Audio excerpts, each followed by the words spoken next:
Bonjour. On dit un homme averti en vaut deux. Cela veut dire que quand on gère un État, on gère une administration, on gère les gens, il suffit de prévoir, d'anticiper certaines choses pour éviter des drames. Je reviens encore aujourd'hui, nous sommes le dimanche 9 octobre 2022. J'étais ici il y a à peu près 1 ou 2 mois. C'était peut-être au mois d'août ou peut-être au mois de juillet, je ne me souviens plus très bien. Mais j'étais au même endroit pour alerter l'opinion sur un drame qui pourrait être causé, qui pourrait arriver si on y tient garde. Il s'agit de cette épave de baleinière qui a échoué. Son propriétaire l'a abandonné. Vous voyez cette épave-là. À l'époque, quand j'étais, c'était beaucoup plus émergé. La partie émergée était beaucoup plus proéminente. C'était beaucoup plus visible. Mais avec les inondations, puisqu'on est entré en saison de pluie, donc ça s'immerge de plus en plus. C'est submergé par de l'eau.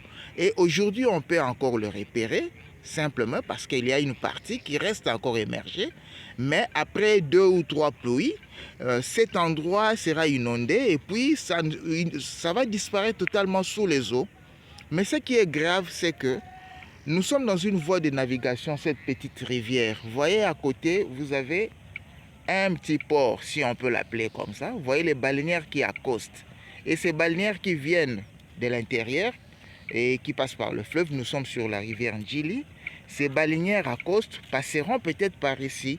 Et lorsqu'ils passent, et qu'il n'y a pas de balise, il n'y a pas de signe, voilà cette épave-là, ça peut causer des problèmes.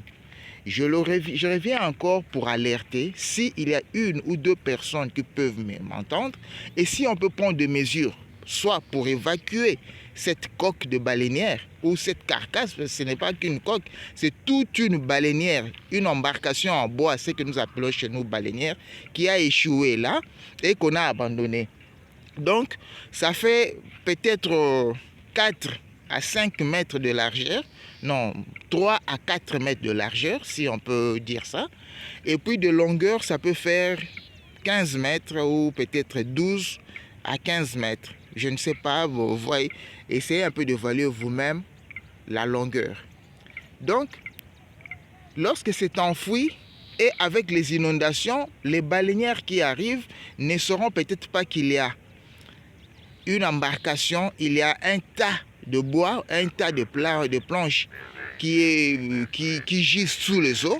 Ça peut créer des dégâts. Il suffit qu'une baleinière heurte simplement cette épave. Ça peut faire des dégâts. Et avec le cru, nous risquons d'avoir des catastrophes. Et c'est à ce moment-là qu'on parlera à la télé qu'il y a eu drame sur la rivière Njili, les gens sont morts, et puis les autorités viendront pour prendre des mesures. Comme nous avons toujours cette manie d'être à la remorque des événements, nous ne sommes pas proactifs, mais nous sommes réactifs. Dès qu'il se produit quelque chose, c'est à ce moment-là qu'on prend des mesures. Voilà ce que ça va donner. Mais je suis là, je lance encore cet ultime appel pour qu'on prenne des mesures et qu'on nous évacue ça, parce que ça cache un drame en devenir, un drame qui peut se produire. L'autre chose, simplement, je vais essayer de vous montrer. Il y a une bonne vue, vous voyez un canard qui nage dans les eaux, mais à côté du canard, il y a aussi des bouteilles en plastique qui flottent. Ça, c'est le côté environnement de la question. Nos rivières sont tellement polluées. À l'époque, nous, on se lavait ici. À cette époque, il y a encore des pêcheurs qui jettent leurs filets. Mais dans ces eaux-là, je doute fort qu'on puisse attraper des poissons. Donc, les poissons deviennent de plus en plus rares.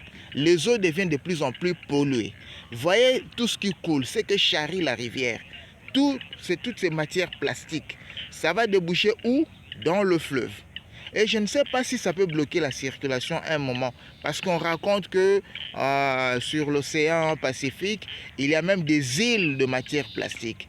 Nous avons des sérieux problèmes d'écologie. Je ne sais même pas où ça va nous amener, parce que c'est chaque jour la même quantité qui est déversée. Donc voyez un peu, je ne sais pas quelles sont les mesures à prendre pour protéger l'écologie, l'écosystème, parce que l'écosystème est détruit là.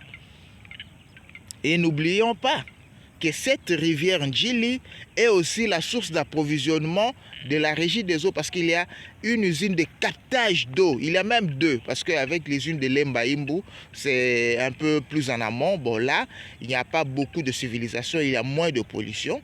Mais l'autre usine de captage d'eau, il y a un point de captage juste à la commissure de 4 communes vers le pont Ndjili, le pont à la commissure de Limete, Massina, Ndjili et Matete.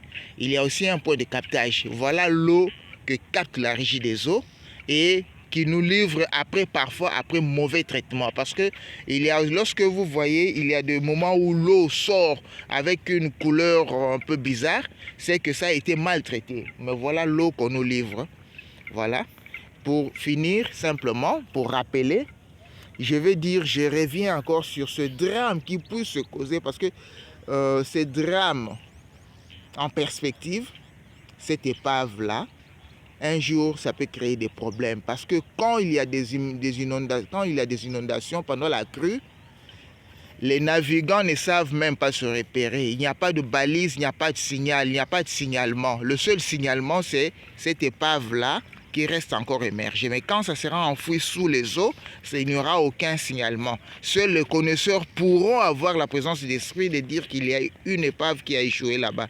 Mais les autres, le bleu, parce que c'est un port, il y a des baleinières qui viennent du Bandundu, de l'ex-Bandundu, donc Maindombe, Kwilu, Kwango et pourquoi pas Équateur. Ils viennent de là, des petits villages proches de Kinshasa. Ils viennent écouler leurs produits, généralement le charbon de bois, le maïs, le manioc. Et ce sont des baleinières qui viennent bonder. Et une embarcation peut contenir au moins, peut transporter environ 50 à 100 personnes. Mais s'il se produit un drame avec les enfants, avec des gens qui ne savent pas nager, ça sera catastrophique. Donc prendre des mesures. Gérer, c'est prévoir, et gouverner, c'est anticiper. Il faut prendre des mesures. Merci, à bon entendeur, salut.